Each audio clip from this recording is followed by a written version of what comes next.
While moving from the US to Europe, I learned that everybody has a different definition about what whiskey is and how it's kind of categorized. For instance, blended whiskey means a whole lot of different things in different places, but the US definition is quite interesting and really specific. There's some amazing sites and sources I'll put in the description for you to kind of learn more about it, but this really stuck out to me because I have some blended whiskey and it's kind of interesting to understand what this all means, because a blend usually to me just meant a mixture of different whiskeys. This is blended whiskey, which is the most like open and non-restricted version. Essentially, there's only 20% straight whiskey in here.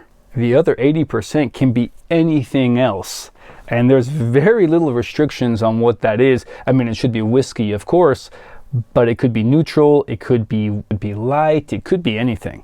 And they don't have to tell you anything about it, or the distillery doesn't. Then you've got blended bourbon rye wheat. And that just means that the majority, more than 51%, is whatever you have on that title. So more than 51% bourbon, wheat, rye. And then finally you have the addition of straight, which just means that 100% of the whiskey categorizes or falls under the straight definition. And finally you have spirit whiskey, which is like anywhere from 5%, like under 20% actual whiskey, and it's majority spirit. So really tricky. But to me, really stood out was the fact that when you have the term blended whiskey, like this bottle, you can actually mix like up to 2.5% of whatever you want.